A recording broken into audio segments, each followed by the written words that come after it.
Thanks. So that's really overstating it. Everybody's got a good idea, but somebody's got to execute on it, and Pemo is the one who did. So I'm happy that I could have contributed in some way. So today's going to be really interesting because there's going to be a lot of conversation around some key issues that we're dealing with in the community right now. This notion of what are these tokens, securities, utilities. We're actually going to have panels that are going to hit this from a lot of different angles. We're starting with the regulation panel, but we're going to see the token platform people. We're going to see some of the exchanges talking about this. We're going to see some of the folks in the investment community talking about it. So this will all culminate in the end of the day where we'll have somebody talking about, or a panel on scaling, which will have some real notable folks on that panel, and that's really at the end of the day. So I recommend that you really stay through because all of these are going to give us interesting angles and facets to something we're all really, really struggling to figure out. And with that, I'm going to turn it over to Adam. Adam? Let her rip, baby. Hey, thanks a lot, Pierre. And I want to say thank you, everyone, for joining us today over at DocuSign at Back to the Crypto Future.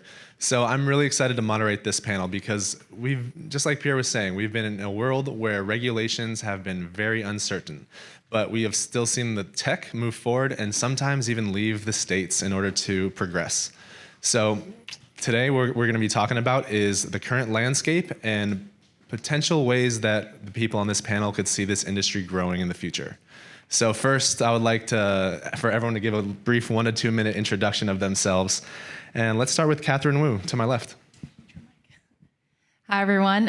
My name is Catherine. I am the head of business development at a New York City-based startup that aims to promote transparency in the crypto asset marketplace through information gathering. And we're thinking about questions like, what are the minimal disclosure standards to set for various token projects out here? And just a little bit about my background. And I think I can say this as a blanket statement. None of this is legal advice, right? I have a background in law, but I never ended up practicing. So definitely not legal advice. What's your company? Oh, did I not say that? It's Masari. Thank you. Thank you. Hey everyone, I'm Carla Caravo. I work at Circle. I'm Senior Regulatory Counsel there. Circle is a global financial company serving crypto assets and crypto industry in all kinds of ways, from the small retail investor all the way to the large institutional investor. My background is regulatory. Before I joined Circle, I was with FINRA for 6 years and the SEC working with Scott for 13. Good morning. I am Scott Walker. I'm an attorney advisor at the SEC in the Office of Compliance Inspections and Examinations. I'm centered here in San Francisco, and I'm a part of our cross-divisional distributed ledger technology working group. I suppose this is the time where I can do my standard disclaimer. Anything that I say, all of my comments here, I'm here in an individual capacity. I'm not speaking on behalf of the SEC commissioners or any of my colleagues on the staff. Hi there, my name's Tony Lai. I'm the founder and CEO of a company called Legal.io. We build systems and legal technologies for legal access, and we're building out a protocol that can help define reputation and identity around legal experts, as well as legal technology tools. I'm also the chair of a blockchain group at Stanford Law School, where we're focusing essentially on law, policy, and regulation, and convening regulators, practitioners, and industry experts around some of these pressing questions that we're facing, particularly on an international basis. So using our venue at Stanford as a sort of a neutral convening forum for a lot of that. And we just published the first volume of the Stanford Journal for Blockchain Law and Policy. So that's available online if you just Google that. That's, again, intended as part of this function of creating this neutral forum. And we only take sponsorships from law firms at the moment, so we're not sort of getting into any sort of industry capture. We believe law firms themselves can be ethical enough to be able to sponsor but still have neutral views. I was formerly an attorney practicing in the UK and in Hong Kong, but I've left that all behind now, so again, none of this is legal advice either. Well, thank you. And, part of why we're here is right now we're all on we may be all on separate pages on what the landscape necessarily is today. So, Scott, do you think you could level the playing field for us and kind of give us a a brief description of what the Starting strong. I can kind of level set, at least from a securities law perspective. Well, okay, so first off, obviously a lot of questions still remain. But from the perspective of SEC actions and public notices, the commission staff has been in the space in a public capacity for 18 months, really, since the 21A report of investigation in connection with the Dow was issued about, I think it was July 2017. There are competing missions in our mandate, and part of that is the kind of balancing act between capital formation, efficient markets, and then investor protection. I think that the commission staff worked diligently to provide a lot of notice to the investing public initially, to kind of get the word out there about observations that the staff had made, some of the risks, the attendant risks in connection with this asset class, crypto assets generally, digital assets, and then some of the actors or market participants. I think that over the last 18 months, however, the tone and the form of communications has changed a bit. I think right now we've more evolved into a position of engagement and collaboration with the ecosystem and market participants. So I think that with the appointment of Valerie Stepanek as a senior advisor on digital assets and innovation,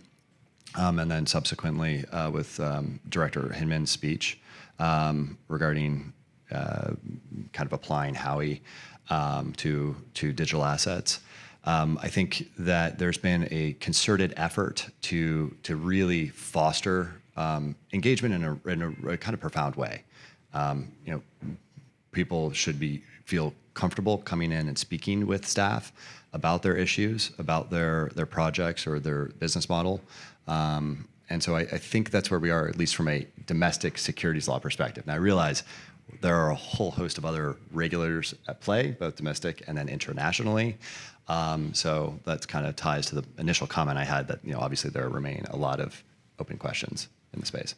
Yeah, if I can just jump in, I think a lot of people in the industry kind of view regulators as this villain that's trying to crush them. But I would say, so as part of Masari, we do a lot of heavy policy outreach. And we were down in the SEC in DC in June, I believe. And our reaction was that the staff there was very open-minded. They were very sort of curious as to what we were working on. They followed up, and the sense that I got was that they were open to collaboration. So I agree. And also Hester's been very, very vocal about her own opinions. I don't know if you're allowed to comment. Isn't she the that. blockchain mama? What is it? The Blockchain crypto mama. Crypto mama. Yeah. So for those of you who don't know, Hester Pierce, is that her last name? Purse. She's one of the commissioners at the SEC. She's been very vocal in support of a lot of the initiatives. And I think her most recent one was about the ETF proposal. Anyway, her writing is interesting. I like her a lot. You're referring to the dissent? The dissent, yeah. So for a new blockchain-based company who wants to have an ICO, what advice would you give them right now? Carla, would you like to answer? Would you like to kick off that heavy hitter? Wow, that is a question. So I think that you need first and foremost, a securities lawyer. Because if you're going to issue something that looks like a security, you do face regulatory risks there, right? And I think Bill Hinman's speech, he's the director of corporation finance at the SEC, really laid out some of the things that the SEC looks at. But I wouldn't go about that by myself. I would certainly want an expert.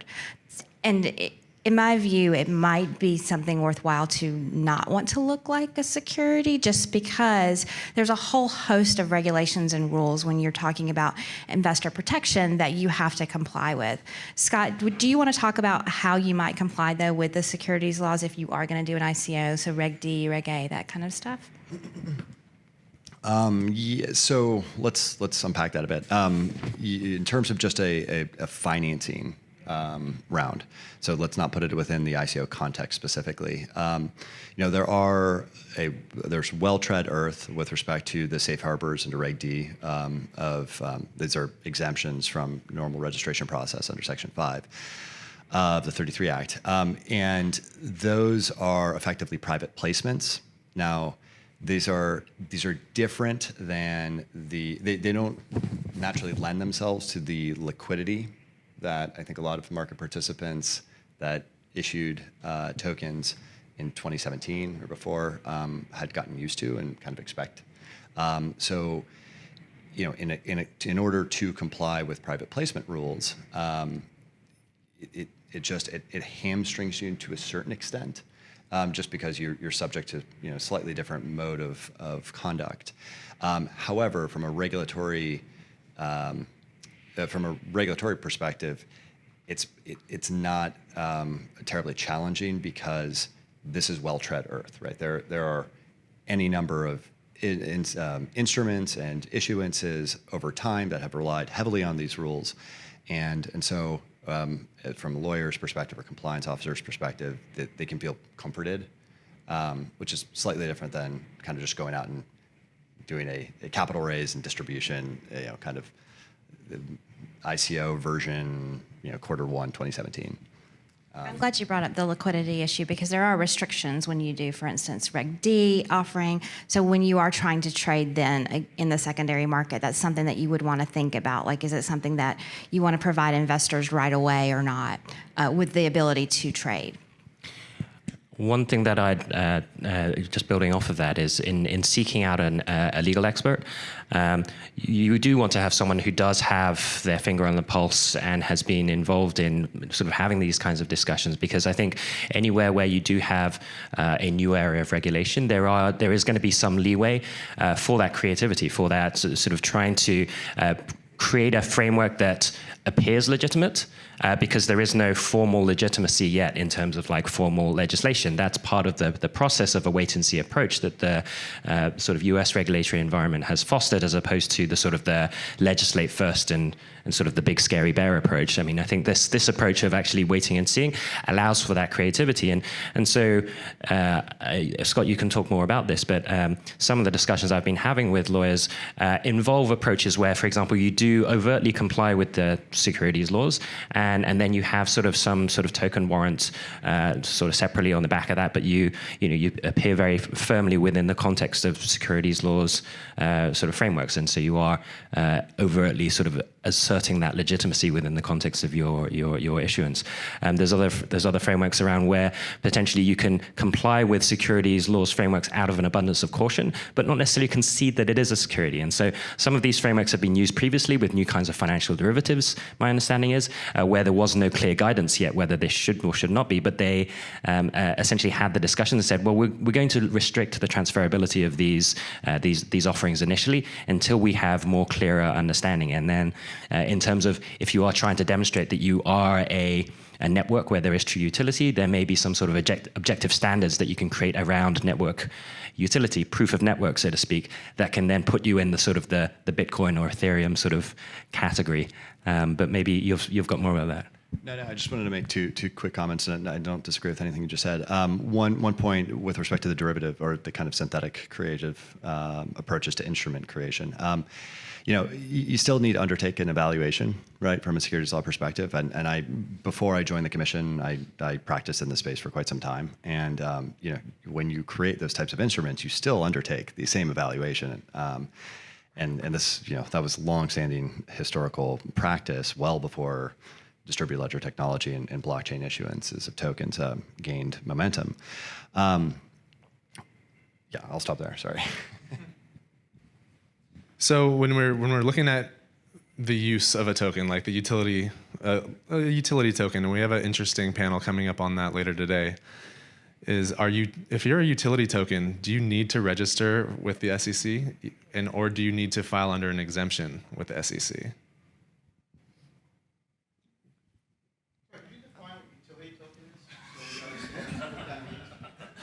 So, okay. So right now we've heard about a couple different types of tokens. We heard about security tokens, which could be investment contracts where you need to register with the SEC or register under an exemption with the SEC. But another aspect that we have seen with some of these blockchain-based companies are utility tokens. So companies that'll have a token that they're able to use within their DApp or their developer application immediately. So then these tokens do have use as soon as they are released. What types of characteristics have you seen companies have that claim that they have utility tokens? Is that a better question? So we struggle with this because oftentimes you see projects that have kind of a combination of both, right? They look very useful in a project, but they also look a little bit like a security. So what do you do? It's a great question. And it's one of the reasons that that Circle and others went to the Davidson Roundtable that happened in DC, because we would like to advocate for legislation. I think the SEC has done a fantastic job of, giving notice and giving definitions in the way that the securities framework has historically been promulgated. But we could use some more clarity on the industry side. The more that something has utility, the more we think it looks less like a security, and that's about the best thing that we can say. I think you'll see that it's unclear, though, and that test is not based on real lines, and so we are obviously exposed to potential, regulatory action because we're just not sure. Yeah, I'm not actually going to touch the utility point specifically, but I kind of want to echo a sentiment that I think you both have kind of slightly touched on, and this is in keeping with the chair's comments regarding gatekeepers. I think it's critical that entrepreneurs and developers in the space recognize the importance of getting good counsel who can go through and evaluate these things that Carla was just talking about, and especially in light of Director Hinman's speech. But also that the practitioners fundamentally understand the technology or the project, because it's critical that there isn't a disconnect between the engineering side and then legal side. Because that can have unintended consequences in terms of the ultimate advice or result of the advice. So I think that's just really important, and that's kind of my plug for anyone in this room that's on the dev side. Yeah, I think there's a couple projects in this space, or at least like through conversations I've had, which was, okay, because the legal stuff doesn't seem super defined, therefore it doesn't apply to me. And I think that's just a really dangerous way of thinking. No one's above the law. And even if especially with the sort of like the quote unquote decentralized projects or decentralized exchanges, if you look at the reality of the landscape, nothing is really that decentralized. And so that's just something to really think about. Like maybe you will over time, but for now you're not. And, we all know if it looks like a duck, walks like a duck, quacks like a duck, it's a duck. So that should go the same when like you're thinking about like whether or not my token or my project is potentially security. And also the other thing I want to point out is even if you register for an exemption, you're still considered a security. So actually, I would love to get your take on either one of you, but I'm just flipping the tables a little. But I think also just through, I think people are kind of somewhat hesitant almost to register for exemptions because they're like, okay, then that's just me conceding grounds. And I think that's sort of a barrier. And a lot of projects are, for example, leaving the US because they're like, we don't even want to touch this. Because even if you do, under Reg D or Reg whatever you want to use, like that's still basically conceding, right? The fact that you're selling a security. I'm sorry, but can we unpack that one a little bit? Like, what's the inherent? I guess I'm just putting yourself in the shoes of someone in that from that perspective. What is the issue with recognizing an issuance as a security? Because then it's not a utility token. Okay. Because you're then subject to all the, for instance, the liquidity stuff we talked about, and other So it's an ongoing compliance issue. Absolutely, yeah. So we talked about the SEC a little bit, but Catherine, what are some other self-regulating bodies that you see coming up, other regulating bodies you see coming up in this world? Yeah, so we talk about the SEC a lot. We talk about the CFTC a lot, but there are a whole host of other federal agencies that also have jurisdiction and are thinking about this topic a lot. For example, FinCEN, that's a big one, and we saw that kind of play out with what's been happening with Shapeshift lately. And AML exists; that's a thing. We have, the OCC probably somewhat. I mean, with the FinTech charter, I don't know if Coinbase is going to try and go for that.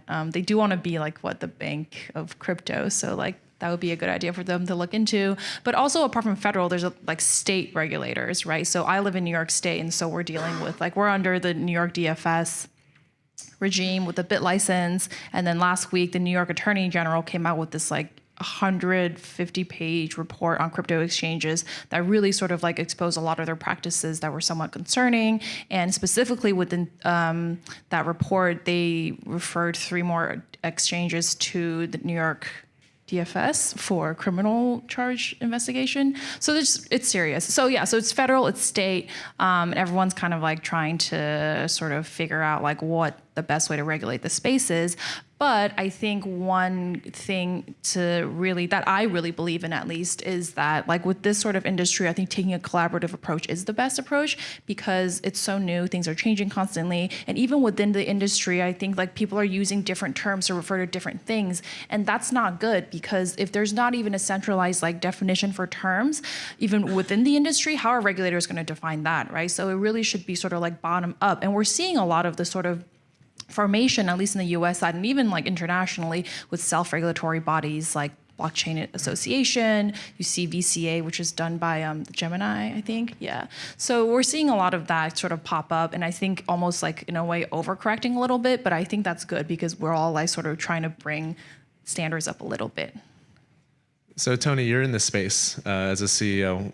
What types of self-governing bodies do you see, and what types of policies are you implementing within your business in order to be ahead of the game? So I think one of the things I just want to talk about in relation to self-governance and in this area in particular is the affordances that blockchain ecosystems have towards how they govern themselves as well, and particularly with respect to the sort of underlying frameworks for both investor protection as well as consumer protection that are sort of built into the various regulations. There's an opportunity that we're seeing to essentially encode some of the regulation for how your own system works. In the conventional age, we had sort of Web 1.0, Web 2.0, we had terms of service, and we had the ways in which 2 buyers and sellers on Amazon or eBay interrelate to each other, all governed by that. In the new blockchain ecosystem world, we've got something potentially similar that would overlay, but potentially it's more transparent and enforceable because of the nature of encoding governance. And the interplay between how one would sort of have encoded governance, which is sort of baking in a certain kind of self-regulatory framework within the context of your own blockchain ecosystem, and then what governance is applied separately, sort of off-chain or by regulators themselves. I think that's a very new area that we haven't seen with any other sort of platform technology or approach before. And I think that's where regulators have, again, this sort of new potential creative approach to thinking about how they enforce or sort of support their sort of public policy sort of imprimatur in terms of protecting investors, protecting consumers, but doing that in a much more collaborative approach. So again, speaking to your point about finding the lawyers who really do understand the technology and the potentials of that, what can you do with your smart contract framework when you are baking in the fact that certain kinds of transfer actually cannot happen, and the fact that you're transparently doing that and showing regulators that your framework is designed to do that? I think that's, again, where we're seeing, from my company's perspective, some of the interesting ways in which companies can sort of approach regulators, think about using technology, their own technology, as part of the ways in which they create that safe, trusted environment, which is ultimately, I think, what all blockchain companies are trying to do, because that, at the end of the day, is what's going to be your competitive advantage. In a future where you have the technology code being open source, where one community can essentially leave with their data on a self-sovereign basis and go to another blockchain, again, we've yet to see all this roll out, but again, looking at the potential of the technology, these are all the kinds of new potentials that allow for this, I think, very potentially transformative approach to how the economy and society is regulated as a whole. And it's a very exciting time, I think, to be a regulator and a lawyer. Exciting, that's one word for it, right? So one of the things that is very exciting is the fact that companies are able to issue tokens and have them listed in secondary markets. So think about secondary markets where they're able to be listed, sold, and resold to other investors and consumers. So Carla, can you please explain to us some of the barriers to entry for tokens to get into secondary markets? So I think first and foremost, it just follows on this theme that we've been having about, is it a security or not? Right now, if something is a security, because the SEC, as far as I know, has not made some determinations about how, for instance, broker-dealers that are exchanges can work in this space, we couldn't actually comply with the rules. So one of the rules that is of topic right now is possession or control, which some people, to your point earlier, call custody. No one really understands at this point what the SEC or our regulators would deem to be adequate possession or control. Another thing that we struggle with is whether or not, as an exchange in this space, whether we would be deemed to be a clearing agency. So if you're familiar with financial services, that's like a DTCC, a Euroclear, that type of entity. Another big question is, are we a transfer agent or not? So these are huge questions. So that even if we do want to, even if we could comply, we don't know how. And before those questions are answered, I think that's just a huge barrier to entry, right? Did anyone want to add to that at all? Well, this is something that came up with a friend of mine. He's a co-founder of a crypto hedge fund, also sort of accelerated out of StartX, the Stanford Startup Accelerator. But he sent a thing around the whole StartX community, basically talking about the custody rules and saying he wanted to be able to use some of the sort of newer technology that allowed for sort of full sort of a double consent agent sort of release of funds. And so from a custody perspective, this was in a sense even more secure, and it was sort of built into some of the new technology that was available. But the regulations themselves around custody required that the custody agent have, in a sense, complete sole control, not requiring the sort of the principal's consent, which is in a sense slightly less sort of custody sort of arrangement like. But again, this was pre the technology, the sort of escrow arrangements that allowed for this sort of newer, more, in a sense, more secure custody. But because it wasn't sort of laid out in that, he was like, I'm not sure whether I can use that. So I think, again, that notion of how the technology can support regulation, but then the regulation needing to be a part of this sort of collaborative process to develop is sort of baked into what we're seeing right now in the space.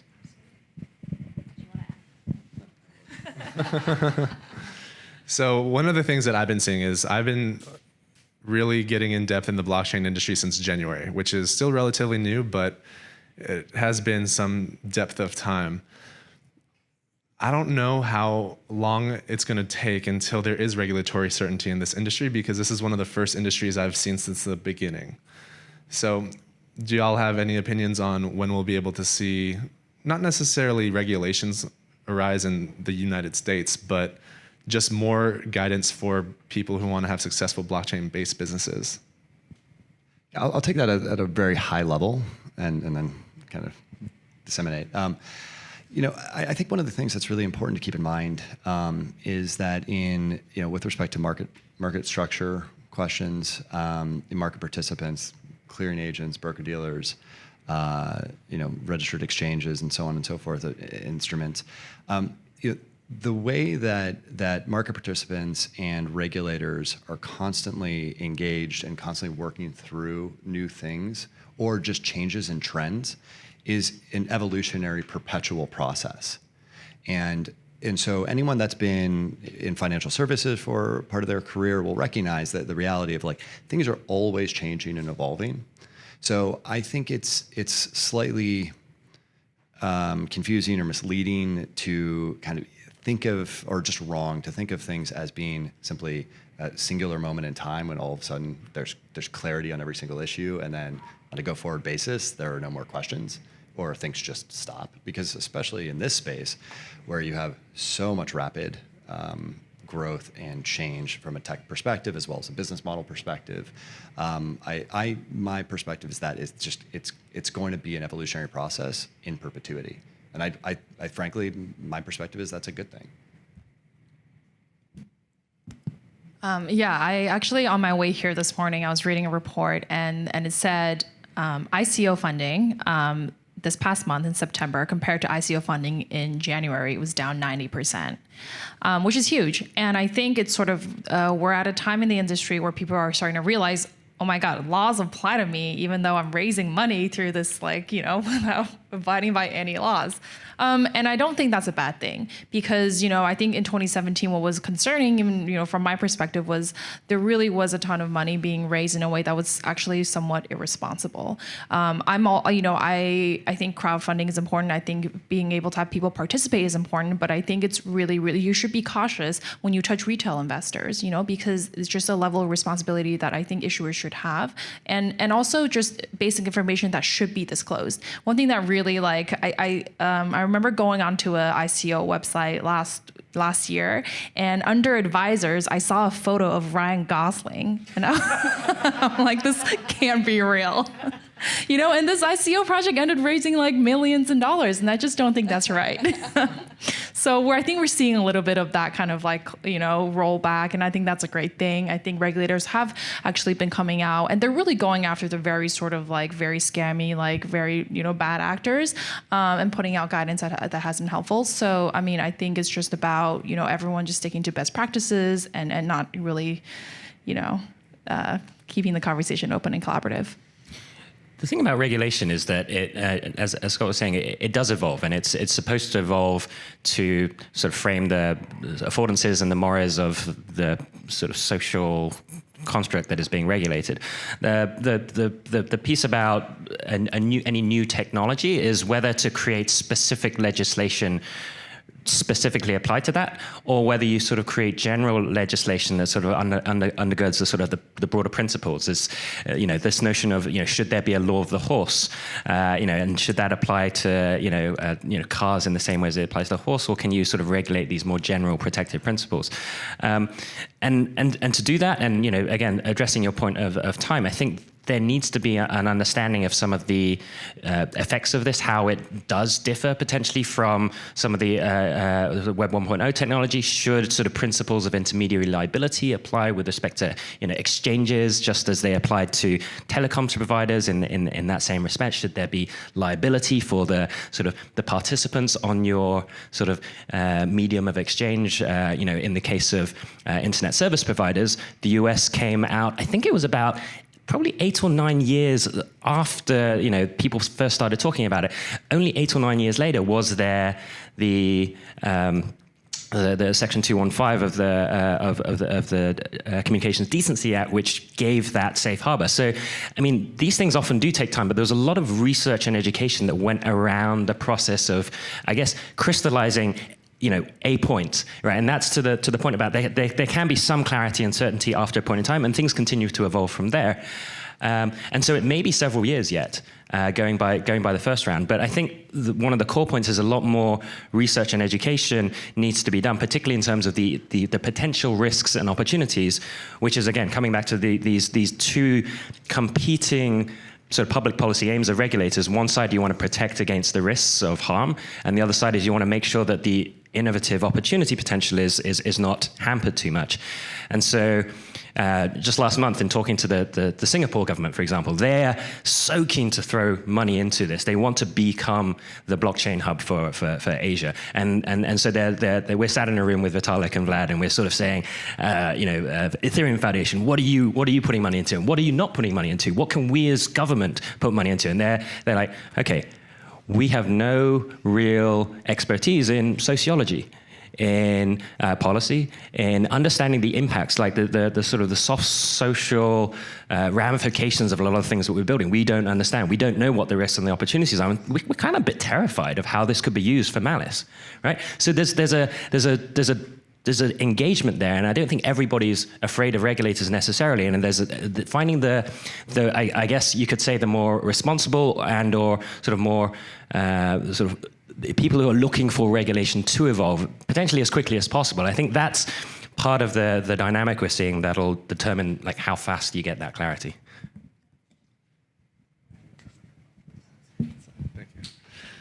Great. So before we move on to Q&A, because we have that coming up pretty soon, I'd like to pose a question for each member of the panel.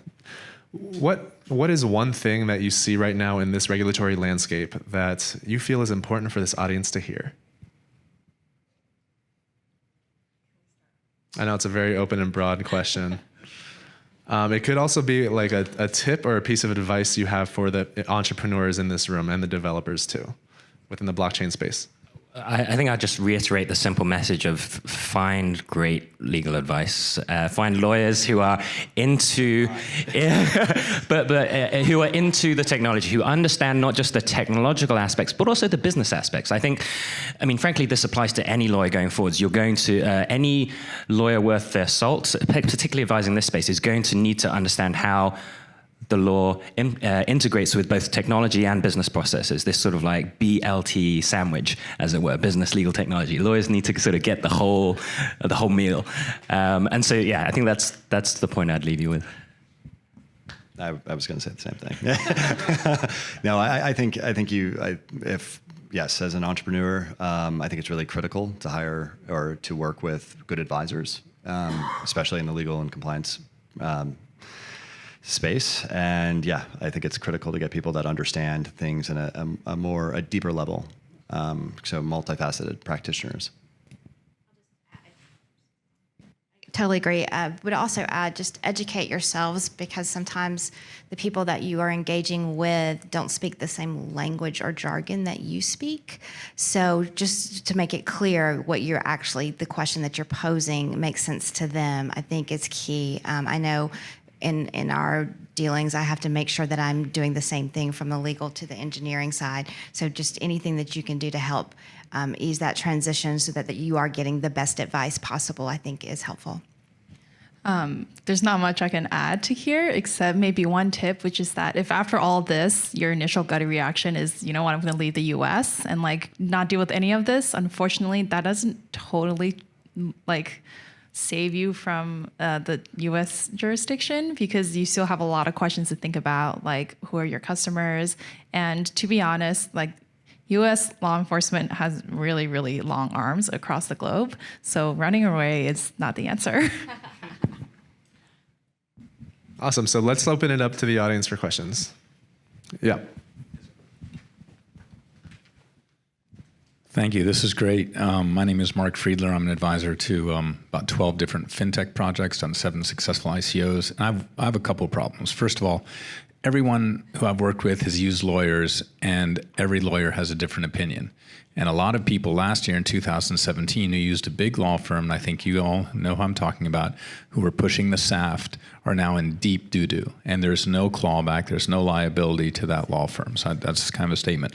But so here's my question. Not to use Malta as kind of the up on the pedestal be all end all, but I think Malta's done a really smart thing, which is they've created new definitions for what digital assets are. And I kind of think about that, like, what if air travel were regulated based on the laws we had on the books in the 1930s, right? That would be insane, because airplanes don't, have horses and buggies, they're not vehicles. So no, question number one, should the US or will the US have a new definition of digital assets and digital asset framework?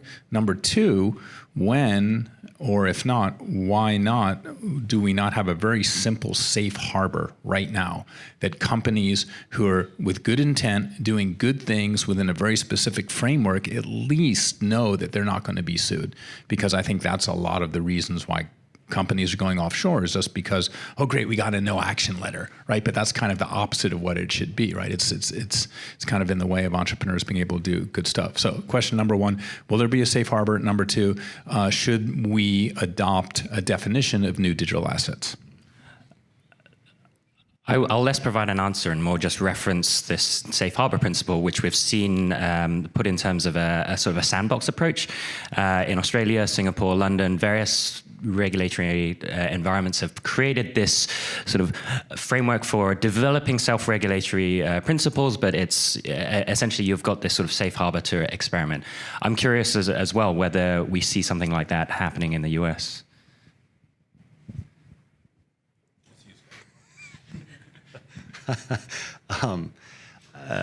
So I think, Commissioner purses, beaches, and Bitcoin, I think was the title of that speech, right? Discussed this at length. And I mean, I don't know that I can add more than just kind of pointing you towards that. I think that implementing a sandbox concept here in the States poses a lot of challenges in no small degree, just as a result of there being so many different regulators and state and federal issues. In addition to the fact that business models change, uses change, and therefore what you start out at day one might be different than where you are, on day 7. So it makes it challenging, and from an implementation perspective, it makes it even more difficult. So you have just kind of a conceptual framework question as a threshold issue, and then secondarily, and how do you actually execute this? So from my personal perspective, I just think that's a challenge, but I would definitely direct you towards that to review that speech for more detail. In terms of that was the safe harbor question, right? Then we have a definitions question. That's a good question. Well, I mean, I know a lot of people are pushing for like definition, like, things should be defined more clearly. And I would, for me, whenever I hear that, I think about, okay, the New York bit license that came out in 2013, like 5 years ago. And that was an example of, I think, they defined virtual currency activity, right? And that was back in 2013. And at that point, it was just Bitcoin. And then since then, you've seen Ethereum, you've seen a whole host of other things pop up since. And the issue is now, as a token project, doing business in New York is really difficult because virtual currency activity, the way that they had defined it in 2013, potentially also applies to token projects in New York. And token projects in New York are kind of now thinking, oh my God, now we have to like leave and maybe go to New Jersey or other states. So I would use that as an example of like maybe sometimes it's a good thing when you don't define things too early on, especially in an industry that's evolving so rapidly. Not an answer, but an observation. So I'm going to give a little bit of background before I ask my question. In mid-2017, I decided that there was no way the SEC was going to let a token slide through that wasn't a security. If you take money in, give something in exchange, promise, boom, it's a security. So that was mid-2017. Had my firm reach out to the SEC, say, what do you think about doing a Reg A? SEC said, wow, that's an interesting way to look at it. Give us a little background. Council did. They said, yeah, go ahead and file a Reg A. So that was mid-2017. In June of this year, we filed a Reg A, $180,000 into it. We got 60 questions back from the SEC, and law firm said, this looks like it's going to be a rabbit hole. So you're going to have to make a decision. Now, as a startup, raising $200,000 in order to hire lawyers to determine that we're probably going to be in a rabbit hole is it's almost a killer. Yeah, quite frankly, it's very difficult to raise money under that circumstance. So now, with that as the background, we've decided to pivot, pulled the plug on a $180,000 project, and just go with a Reg D. So my question to you is, which Reg D do you think we should go with to repurpose our Reg A? How can we salvage something out of this Reg A into the D? So none of the information given on this panel can be legal advice, and it seems as if you might need to speak with that law firm again and talk through that because. Yeah. Oh. Not a legal opinion. Without it being legal advice. So I think a lot of the preparation that you already did for your Reg A filing does go to thinking about the Reg D, and I don't think it's all entirely lost if that's your main concern, because the same types of considerations you're giving to your Reg A, you're going to give to your Reg D too. So it's not sunk cost in that way, but I think a lot of people are in your same situation that they're trying to do the Reg A and end up doing Reg D, so you're not alone in this at all. You might reach out to the community and see if they have other answers for you. You know, what's really sad about microphone is we decided to take the high road. We decided to do it the right way, and we got absolutely destroyed by doing it the right way.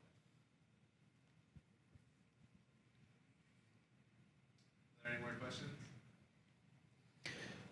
Hey guys, thanks for a great panel. My question is sort of in the wake of Hinman's comments around the path to decentralization for platforms. What do you think it's the likelihood of the SEC going after a platform not for issuance of tokens in like a primary offering, but for tokens that are used on the platform maybe prior to sufficient decentralization, like the Ethereum platform?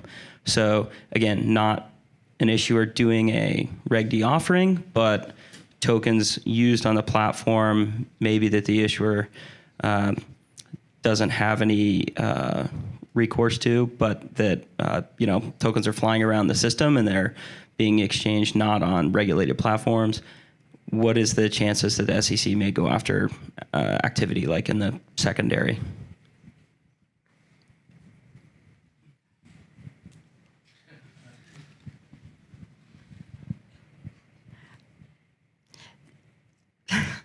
So the question is, what's the likelihood that you will face regulatory action kind of because you're more centralized than you've understood is allowed under securities laws? Is that right?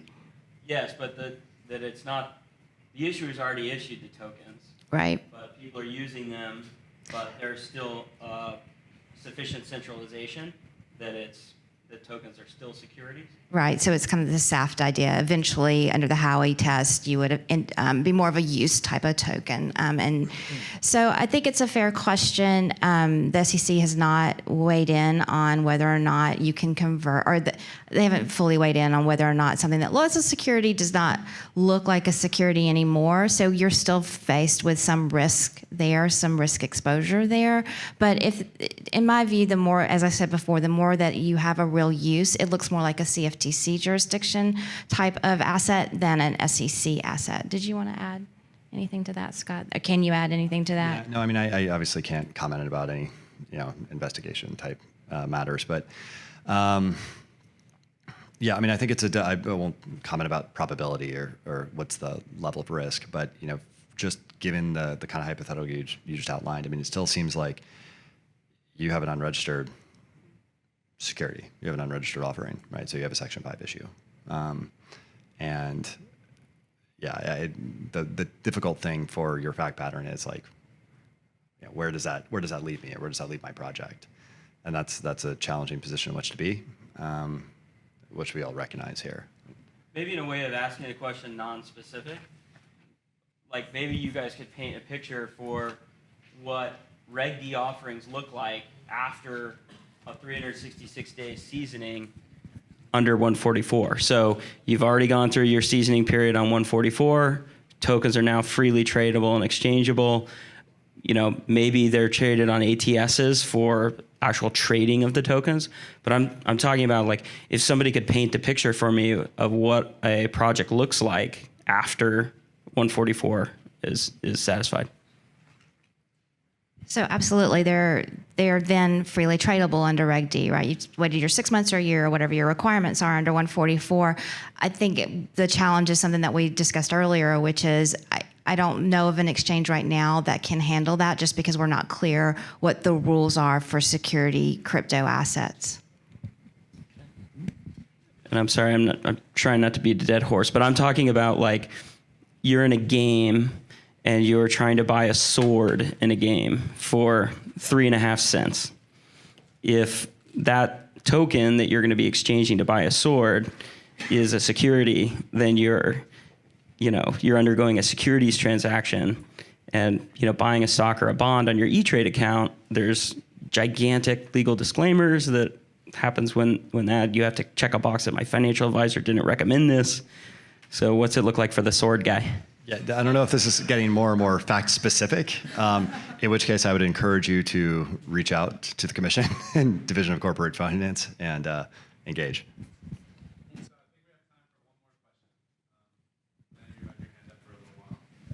So I'm going to ask you a specific question and then ask everyone else a much more general question. So in Hinman's speech, he said, setting aside the crowd sale of Ethereum, etc. So the question is, under current securities law, is there a way for a specific digital asset to transition from a security to a commodity? And then the question for everyone else is basically, is that, does there need to be refinement to these concepts under security law? I'm not in a position to go beyond what Director Hinman said in his speech. And I think that was the gentleman in the back's question, really, right? Is can you convert or not? And I don't think that the SEC has recognized that type of conversion, but we certainly would hope that that would be the case. It makes a lot of sense for that to be the case.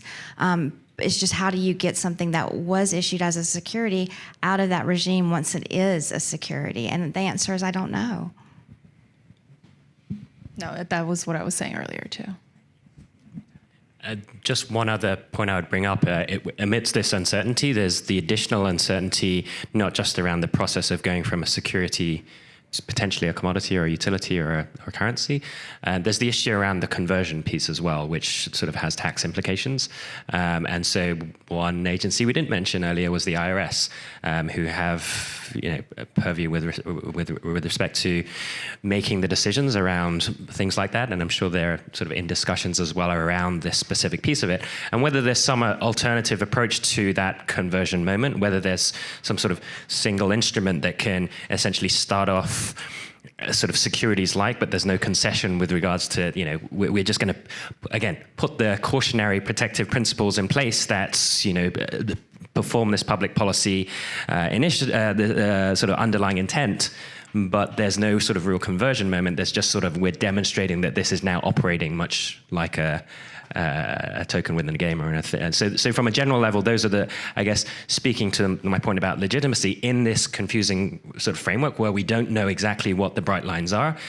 Anything that you can do to demonstrate that legitimacy and have that conversation to show that, we're really trying to protect investors, but this is our ultimate intent, to have a more commodity utility-like token, and we're going to wait until we have those evaluations and those determinations before we start allowing for that sort of thing to happen. I think that's as certain as we can get to a kind of approach, if you're looking to be sort of compliant and managing risk. So just a better question might be, does the SEC have the ability to make that determination, or is that something that maybe should be decided through legislation or some other type of method? It needs to be through legislation. I don't feel like there's authority right now for the SEC to be opining on when something is not a security. That seems kind of backwards to me, and I think the fastest way to get to that answer is through legislation. Anybody? Well, that was a lively panel and lively discussion afterwards. I just want to thank all the panelists again. So Catherine, Carla, Scott, and Tony, I really appreciate your time and definitely your expertise within this field. And thanks for the audience for the great questions.